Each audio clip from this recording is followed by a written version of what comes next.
Yo, so today I got a great question from one of our brothers who has a legitimate concern about women, but it's a fake problem, and I'll tell you what I mean in a moment. So here we go. He says, yo, Elliot, as a man, I'm scared of marrying a woman who keeps certain deal-breaking events from her sexual past hidden from me while dating, but in which I come to find out about years down the line when I've already sworn my vows, had my kids, and settled in life with her. My question is, how do I handle this realistic fear related to dealing with the modern day woman?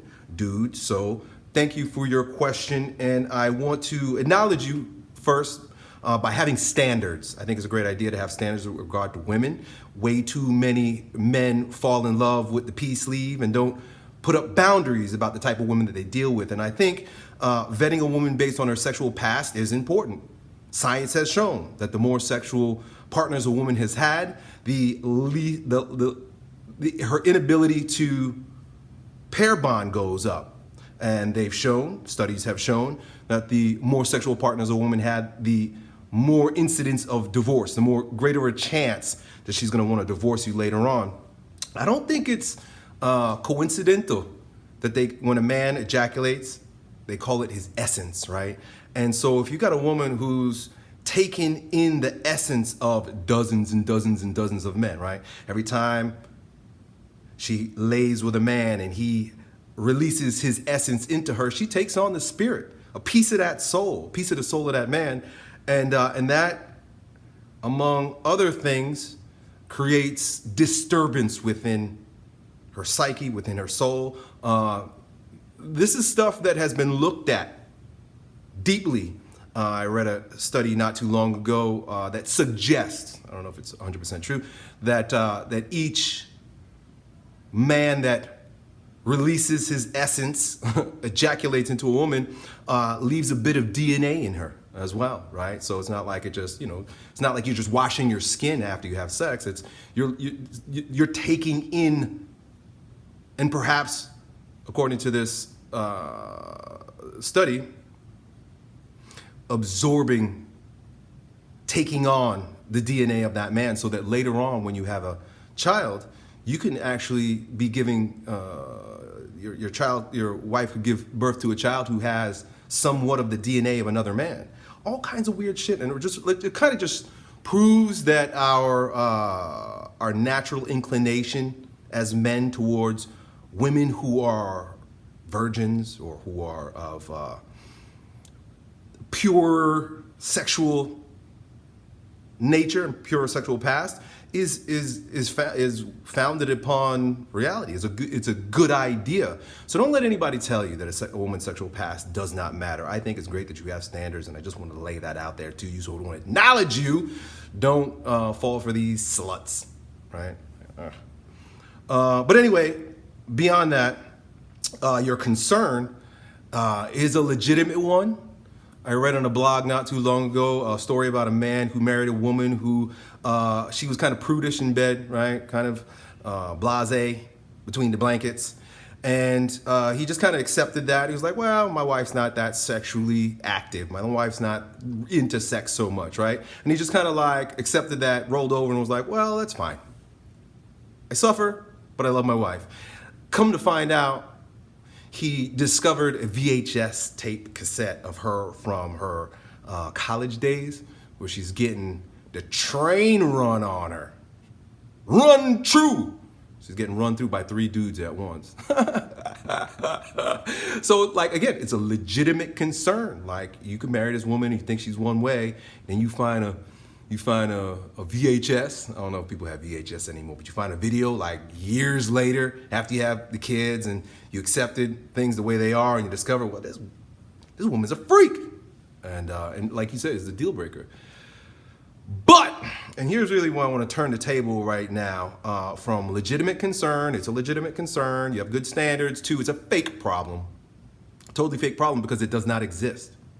You're trying to do something before you're doing it. And so I want to share with you a couple pieces of advice from some of my sage mentors. One of which used to say to me, Elliot, don't try to do anything until you're doing it. Don't try to solve a problem until the problem is imminent. Don't try to cross the bridge before you get to it is another way to say it. And I didn't really understand why she used to say that to me because I'm a guy who likes to prepare. I like to think ahead of time. I like to mentally masturbate over what may potentially happen in the future. I'm kind of like a prepper too, you know. It's just my natural inclination to kind of like worry about the future, try to fix the future before I get there. And she would tell me over and over and over again, Elliot, you'll do it when you're doing it. And I used to say to her, like, how will I know what to do when I get there? Like, if I don't think about it, if I don't prepare for it, how will I know how to act? She'll say, you'll know exactly what to do because you'll be doing it. It was kind of like a brain exercise for me. I was like, wait a second. So you're telling me that I'll know exactly what to do when the problem arises because I'll be doing it. She was like, yeah, you'll know exactly what to do because you'll be doing it. So I stopped preparing so much for the future after that. I realized that I'll know what to do because I'll be doing it. And I won't do anything. I try not to do anything. Don't do anything until you're actually doing it. Right? Sort of like a tongue twister, right? Don't do it until you're doing it. Don't try to solve the problem until you get to the problem. And a lot of times, the problem never arises. So here's where it's a fake problem also.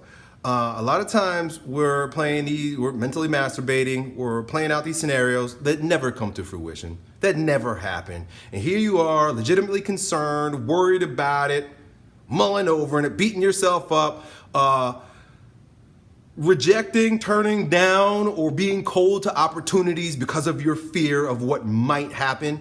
Dude, we live in a world of possibilities. We live in a world of might happens, could happens, what ifs. What ifs all day long. What if an asteroid hits the planet and we all vanquish like the dinosaurs, right? What if? You know what's another good what if to think about is this COVID thing. The whole thing's been retarded. What if was why we shut down the economy. But what if never happened? This whole what if, we all get it. We're all gonna die. The hospitals are gonna be overloaded. None of that shit happened. Here we are now living the consequences of a global what if. What ifs are fucking useless because it's a fake problem. It's not a real problem. Deal with the problem when you see the problem. Do it when you're doing it. Cross the bridge when you get there. Here's another one from my dad, and this is gonna sure you up. This is some sage advice from Edmund Hulse. So those of you guys, by the way, who haven't seen my dad's video on my YouTube channel, on this channel, go check it out. My dad's a character. Wonder where I get it from. My dad would always say, when I would bring things up, like, you know, what do I do if, or like preparing for the future, he says, I'll deal with it when the time comes. I'll deal with it when the time comes. I'm not gonna think about it. My dad does not think about the future whatsoever, but his life has unfolded perfectly. And one of the things that he says is that as long as I have my health and my strength, I'll be able to deal with anything. He puts all his stock in his ability to respond rather than prepare. If I got my health, I got my strength, whatever lands at my foot, I'll be able to handle. That's kind of like his philosophy in life. My dad didn't grow up like we grew up. I think a lot of us were trained to be worriers. And a lot of people are going to argue with my, what I'm saying in this video because we've been trained to prepare, be afraid, worry about the future. My dad grew up in the jungle, like Lord of the Flies, running around with bare feet, climbing trees, jumping off shit, and it was like a pack of wolves. And when you live that way, like my father did growing up, a lot of the fears that were instilled in us in our so-called civilized world didn't happen. He had real fears, like a tiger, right? Where they had panthers in Belize. Panthers. He was like afraid of panthers and snakes. That's the only thing that was my father was ever really afraid of. I think he probably still, that's the only thing he's afraid of. Snakes, right? Because snakes in the grass. And he lived in Belize. So my dad wasn't instructed in a lot of these bullshit fears or this tendency to think about the future before we get there. He would just say, as long as I'm physically, mentally, spiritually able, I'm going to handle it when it comes. And the other thing is my dad has a tremendous amount of faith, and he says only the Lord Almighty, the Almighty, knows what's going to happen and will take care of it when the time comes. And so you got to one of the things you can do to prepare is not like try to avert the situation. It's to shore up your character. Am I the type of man who can be detached?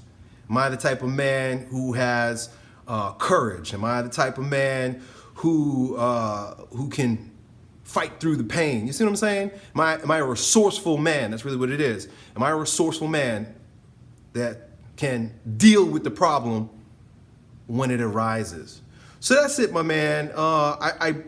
The issue here isn't so much your legitimate concern with regard to women. The issue here, and for everybody who's listening who doesn't have the same problem as you, because it's a fake problem, what